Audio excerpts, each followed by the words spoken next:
नमस्ते। थर्ड आई में आपका स्वागत है।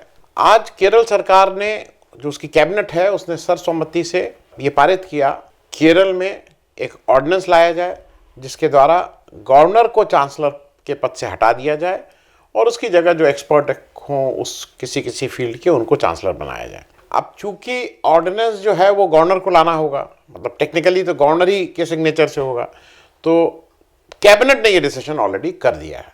इसका बैकग्राउंड जरा एक बार समझ लीजिए कि ये सब हो क्यों रहा है।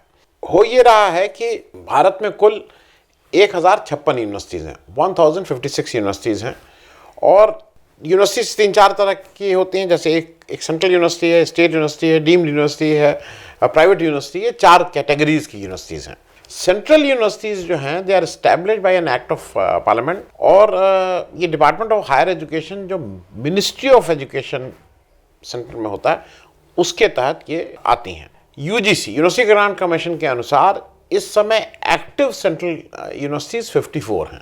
मैं ऐसी आपको जानकारी के लिए बता दूं, हिंदुस्तान की जो पहली 3 यूनिवर्सिटी 1857 में स्टैब्लिश हुई थी, मद्रास, कोलकाता, मुंबई, ये पहली 3 यूनिवर्सिटी थी। और पहली व्यक्तिगत प्रयासों से जो एक यूनिवर्सिटी स्टैब्लिश हुई थी, अब वो डेट का कोई कहता है 1877, मैं अभी कहीं गया था सर सैयद डे पे, तो 1875, 1877, लेकिन अलीगढ़ मुस्लिम यूनिवर्सिटी पहली व्यक्तिगत प्रयासों से सर सैयद अहमद द्वारा 1875। अब स्टेट गवर्नमेंट जो है वो भी, उनकी भी यूनिवर्सिटीज़ होती हैं, और यूजीसी के अनुसार इस समय 455 स्टेट गवर्नमेंट की यूनिवर्सिटीज़ जो हैं वो एक्टिव हैं। अब उसके, मैंने जैसा आपको बताया था, डीम्ड और प्राइवेट यूनिवर्सिटी अलग होती हैं। सेंट्रल यूनिवर्सिटीज करीब करीब सारी यूनियन टेरिटरीज और स्टेट में है, केवल 2 जगह छोड़ के, गोवा और लद्दाख में आज की तारीख में कोई सेंट्रल यूनिवर्सिटी नहीं है। सबसे ज़्यादा स्टेट यूनिवर्सिटीज़, सबसे maximum state universities West Bengal में है, 36। नंबर 2 पे कर्नाटक है, 34। और नंबर 3 पे उत्तर प्रदेश है। हालांकि जनसंख्या के मामले में इनसे बहुत बड़ा है वेस्ट बंगाल या कर्नाटक से, लेकिन यहाँ पे केवल 32 यूनिवर्सिटीज़ हैं स्टेट गवर्नमेंट जो जिनको रन करती है। केरल में 15 यूनिवर्सिटीज़ हैं जो स्टेट गवर्नमेंट के अधीन हैं। अब इसका आगे की बात यह है कि जो गवर्नर साहब होते हैं वो सेंट्रल गवर्नमेंट के नुमाइंदे के तौर पर प्रदेश में उनको काम करना होता है, और वो ज़्यादातर स्टेट में governor he ex officio chancellor of the universities हो जाता है। वो एक पद है, पुराने समय से चला आ रहा है। और उनका जो घोषित कार्य, उनका जो मतलब उनको क्या काम करना है, जो घोषित है, जो पब्लिश्ड है, जो वो है, उनका एक काम ये होता है कि सारे कॉन्वोकेशंस को प्रिसाइड करेंगे। और गाउन, आप देखते हैं ना, बड़ा सा गाउन पहन के मेडल देंगे, ये देंगे, सेरेमोनियल है, टिटुलर, मतलब it is more of a ceremonial post. Meeting of senate या कोर्ट जो यूनिवर्सिटी का है, वो जब भी होगी उस मीटिंग को बुलाएंगे, आहूत करेंगे, उसको प्रिसाइड करेंगे। और to appoint vice chancellor in consultation with the state government, राज्य सरकार के साथ मिलके उनके कहे अनुसार वो वाइस चांसलर को भी अपॉइंट करेंगे। ये काम है उनके। पहली बात तो यह है कि आरिफ मोहम्मद खान साहब के हटने से, क्योंकि अब मैं आपको बेसिक्स बात पे आ जाऊँ। आरिफ मोहम्मद खान साहब जो गवर्नर हैं केरल के, उनको स्टेट गवर्नमेंट कह रही कि ये अब गवर्नर का पद जो है वो बाय डिफॉल्ट वो चांसलर नहीं रहेंगे। इससे क्या है, क्योंकि एक बात ये कही जा रही है कि इससे जो स्टेट यूनिवर्सिटीज़ हैं उनकी ऑटोनोमिटी, उनकी स्वायत्ता, मतलब जो ऑटोनोमस उनका वो है, स्वरूप है, उस पर कहीं ना कहीं फ़र्क पड़ जाएगा और वो स्टेट गवर्नमेंट के कंट्रोल में आ जाएंगे, इत्यादि इत्यादि। तो पहले तो एक चीज़ समझ लीजिए कि ऐसा क्या है।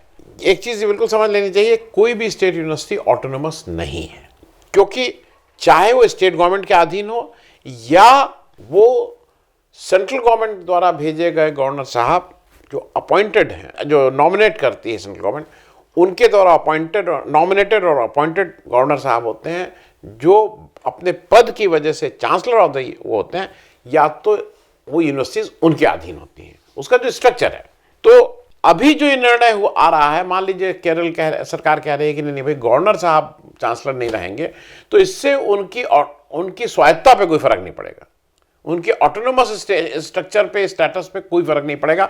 जब वो पहले स्टेटस थी वही स्टेटस अब भी रहेगी।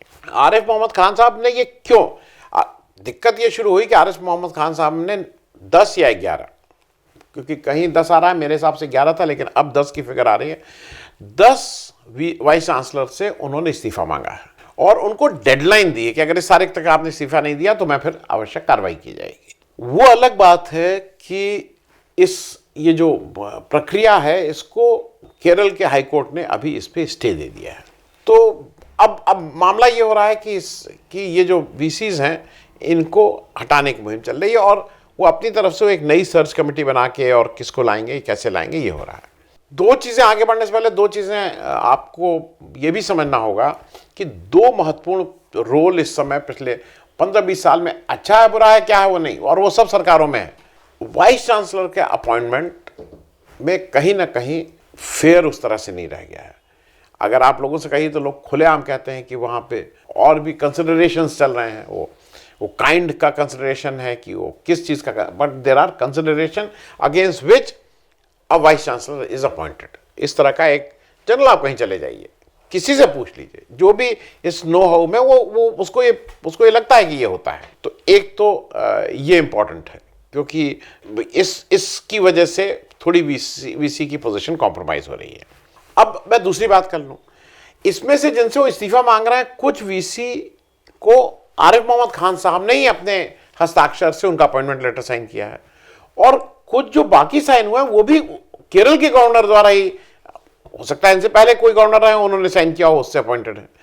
तो ऐसा नहीं है कि किसी और ने इनको अपॉइंट कर दिया है, they have been appointed by the office of the governor, इसमें कहीं कोई दो राय नहीं है। अब अगर कोई नियुक्ति में गड़बड़ी हुई है, थोड़ी देर के लिए मान लीजिए कोई नियुक्ति में गड़बड़ी हुई है, भाई किसी ने कोई फिक्टिशियस कागज लगा दिया। हमारे यहाँ डेट ऑफ बर्थ के मामले तो कहाँ कहाँ तक नहीं चले हैं, सेना अध्यक्ष तक के 2 डेट ऑफ बर्थ का मामला चला था कोर्ट में कितने दिन, तो किसी का डेट ऑफ बर्थ खराब है या किसी की डिग्री के बारे में आ गया। अब डिग्री भी इस देश में बड़ी अजीब सी चीज़ हो गई, डिग्री के बारे में भी लोग बहुत बात करने लगते हैं कि डिग्री असली है नकली है, इस सब्जेक्ट ठीक है कि नहीं है, उस सब्जेक्ट में कहीं पढ़ाई होती है कि नहीं होती, इत्यादि इत्यादि।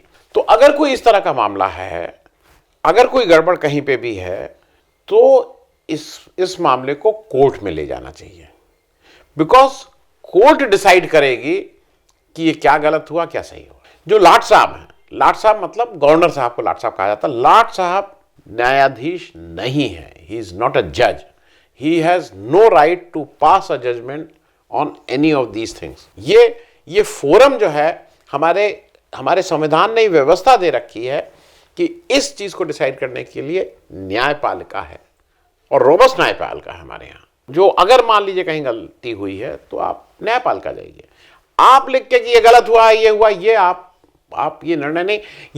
ये कुछ उसी तरह का है कि जैसे कुछ सरकारें इनकाउंटर को जस्टिफाई करती हैं, इनकाउंटर भी उतना ही दिक्कत वाला है, क्योंकि इनकाउंटर भी न्यायालय द्वारा न्याय नहीं दिया जाता है, वो वहां पे जो मौजूद पुलिसकर्मी हैं वो ये न्याय ले लेते हैं कि इनकाउंटर होना चाहिए कि नहीं होना चाहिए, और विच इज बीइंग जस्टिफाइड। तो ये कुछ उस तरह की मामला है। अब ये इंपॉर्टेंट इशू ये है कि जो ज्यादा इंपॉर्टेंट है कि आरिफ मोहम्मद खान साहब की तरह के जो गवर्नर साहब हैं वो लगातार स्टेट गवर्नमेंट की फंक्शनिंग में बाधा डालते हैं, या उनके अनुसार वो किसी और डायरेक्शन में भागी जा रही हैं, क्योंकि उनके इस एक्शन से जो उनका मूल काम है, भाई गवर्नर का जो मूल काम है, आरिफ मोहम्मद साहब का जो मूल काम है to facilitate the smooth functioning of the state government, जो कि एक चुनी हुई सरकार को वो ठीक से कार्य करे, ये उनका काम है। उसकी जगह अगर किसी भी स्टेट गवर्नमेंट को काम करने में दिक्कत आ रही है तो कहीं ना कहीं ये जरूर है कि गवर्नर साहब अपना रोल ठीक से निर्वाह नहीं कर रहे हैं, और इसके तमाम उदाहरण हैं हाल के दिनों में। मतलब आपने देखा होगा ना कि सुबह 4 बजे 5 बजे किसी की शपथ करा दी जा रही है, किसी के कुछ फाइल आ रही है इंपॉर्टेंट, वो दबा के बैठ जा रहा है, हम फाइल ही नहीं आगे करेंगे। किसी को एमएलसी और वो नॉमिनेट करना है जो स्टेट गवर्नमेंट का काम है, हम नहीं फाइल वो करेंगे। तो इस तरह के हाल के दिनों में खूब देखे गए। इनफैक्ट कल्याण सिंह जी के समय तो इलेक्शन कमीशन ने ये पाया उनको दोषी कि वो गवर्नर रहते हुए उत्तर प्रदेश में चुनाव के समय वो प्रचार कर रहे थे, इसकी सिफारिश की कि इनको यहां से हटाया जाए, वो भेज दिया प्रेसिडेंट साहब के पास, इलेक्शन कमीशन ने भेजा, अब प्रेसिडेंट साहब उसमें कोई एक्शन नहीं लिए। तो मेरा कहना है कि गवर्नर साहब लोगों का भी जो रोल है वो कोई ऐसा नहीं है कि जिससे स्टेट गवर्नमेंट को कोई दिक्कत ना होती हो। क्योंकि आज, और एक चीज जरूर है, क्योंकि अगर ये बात हम कर रहे हैं ना कि आज अगर विश्वविद्यालय के दीक्षांत समारोह में विदेशी ड्रेस नहीं पहननी चाहिए और इस तरह की बातें हो रही हैं, जो ठीक है, आज हमारे कोर्ट में भी हो रहा है कि भाई वो जो ये विदेशी उसको गुलाम की मानसिकता को दर्शाता है कि अगर आप गाउन और ये सब पहन कर रहे हैं, तो ये समय आ गया है कि मेरे हिसाब से जो राज्यपाल साहब हैं, जो लॉर्ड गवर्नर साहब हैं, उनकी भूमिका पर भी एक बहस होनी चाहिए कि वो कितने रेलेवेंट हमारे इस लोकतांत्रिक परंपरा में, कितने उसमें हैं। अब एक और बात खत्म करने से पहले, लोकतंत्र में right of speech, freedom of press, ये बहुत इंपॉर्टेंट इंग्रेडिएंट्स हैं, और प्रेस की स्वतंत्रता के बिना लोकतंत्र, किसी भी मजबूत लोकतंत्र का ऐसा माना जाता है कि वो उसकी बुनियादी ज़रूरतें हैं। और हमारे आरिफ मोहम्मद खान साहब इसके कितने हिमायती हैं, उसकी एक बानगी अभी सोमवार को मिल गई, जब अपनी प्रेस वार्ता में उन्होंने 2 जर्नलिस्ट को गेट आउट प्लीज करके उनको अपनी प्रेस कॉन्फ्रेंस से देवर थ्रोन आउट, और उनके किसी आचरण की वजह से नहीं कि वो वहां पे कोई बदतमीजी कर रहे थे या ऊंची आवाज में बोल रहे थे या ऐसा, इसलिए नहीं, क्योंकि आपकी प्रेस हमारे प्रति इस तरह का रखती है। और शाहबानो का केस जो आज से करीब 36, 37, 38 साल हुआ था, उस समय आपकी प्रेस हमारे, तो इसलिए मैं आपको बाहर कर रहा हूं, और ये अपने को लोकतंत्र का प्रहरी बोल रहे हैं। तो ये भी एक देखने वाली बात है, क्योंकि हुआ क्या है कि सोमवार को उन्होंने प्रेस के 2 लोगों को गेट आउट प्लीज किया, और शायद उसी 48 2 दिन के अंदर ही स्टेट गवर्नमेंट जो केरला की है, उसने भी गवर्नर साहब को गेट आउट तो बोलना ठीक शब्द नहीं होगा, लेकिन कहा कि अब आप माननीय, आप चांसलर की कुर्सी खाली कीजिए। कुछ इस तरह की बात हुई है।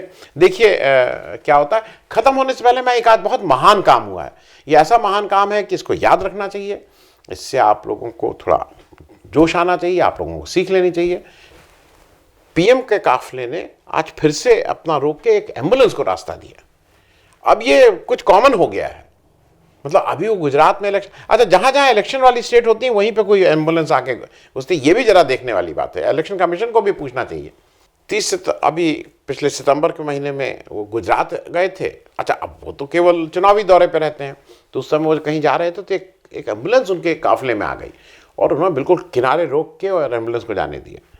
पीएम की सिक्योरिटी इतनी टाइट रहती है उसमें, उस एम्बुलेंस ड्राइवर को भी मुझे लगता है कि कोई ना कोई इनाम या पारितोषिक मिलना चाहिए, गुजरात वाले को भी, हिमाचल वाले को भी। इतनी कड़ी सुरक्षा के बीच वो कैसे निकाल के अपने उस व्यक्ति को ले आया जिसके एम्बुलेंस में जो था। मेरे ख्याल में उस ड्राइवर को भी हमें कहीं ना कहीं इनाम देना चाहिए और एज अ रोल मॉडल देश के सामने लाना चाहिए कि देखिए एक ड्राइवर है, जो ऐसे ड्राइवर भी आज इस देश में हैं जो पीएम की सुरक्षा के बीच जो उनका कॉन्वॉय चल रहा है उसमें भी एम्बुलेंस लेके घुस जा रहे हैं। ये बड़ी बात है। तो आज के लिए इतना ही। थैंक यू सो मच, धन्यवाद।